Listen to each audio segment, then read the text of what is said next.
যতই পড়ালেখা শেখো না কেন, যতই বাইরে কাজ করো না কেন, হাত খুন্তি তো নাড়তেই হবে, মেয়ে হয়েছি বলে কথা, তাই না? না, এটা ভুল ধারণা, ছেলেরাও আজকাল অনেক কাজ করে থাকে। Friends, welcome back to my channel. কেমন আছো তোমরা? আজকাল সবাই খুব ভালো আছো, সুস্থ আছো, আর আমিও খুব ভালো আছি। সকাল সকাল উঠে আমি রান্নাবান্নাটা আগে শেষ করে নিলাম, কেন কি আজকে তাড়াতাড়ি আমাকে বেরোতে হবে। আর এখন বাজে হচ্ছে 9:18। এখন থেকে তোমাদের ব্লগটা আমি স্টার্ট করছি। তো কি কি রান্না করেছি আজকে? নিরামিষ রান্না করেছি। কি কি রান্না করেছি দেখে নাও তোমরা। আলু পটলের তরকারি করেছি, আর এখানে ঢেঁড়স ভাজা করেছি। এটাই আমি টিফিনে গুছিয়ে নিচ্ছি ভালো করে। এই যে ঢেঁড়স ভাজা, আলু পটলের তরকারি আর ভাত। তো এখানে জয়দীপের জন্য রেখেছি, জয়দীপের জন্য তুলে রেখেছি। আর এটা হচ্ছে জয়দীপের ভাত। তো চলো, সকালের ব্রেকফাস্ট এটা আমার। ফ্রি হয়ে গেছি পুরো, এবার তো বেরোবো।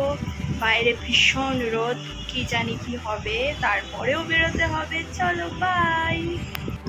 কাজ সেরে একটু মায়ের বাড়িতে এসছিলাম, এরপর আমার মাসির ছেলে সমুকে নিয়ে বেরিয়ে পড়লাম। তো আগে আমি ভিডিওটা চালিয়ে আর দেখলাম যে ভিডিওটা করছে না। তো কোথায় যাচ্ছি আমরা জানিস? এই বোঝা যাবে কোথায় যাচ্ছি। এখন যাচ্ছি, ওকে বলেছিলাম যে আজকে রিয়ার ঠিকানায় যেতে, বাট ওকে নিয়ে যায়নি আমার বোন। হ্যাঁ, ও চলে গেছে অন্য জায়গায়। তো তাই জন্য আমি তাড়াতাড়ি চলে এসে আমি বেরিয়েছি ওর সাথে।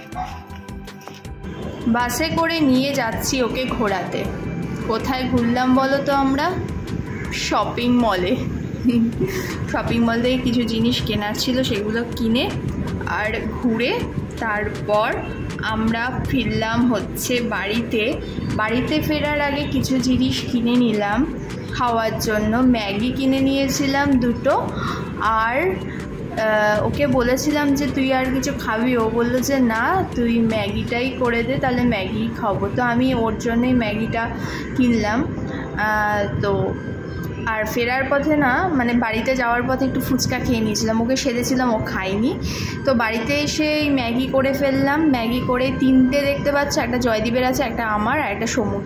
এই হচ্ছে আজকে ফুল কাহিনী। কেমন লাগলো বলো?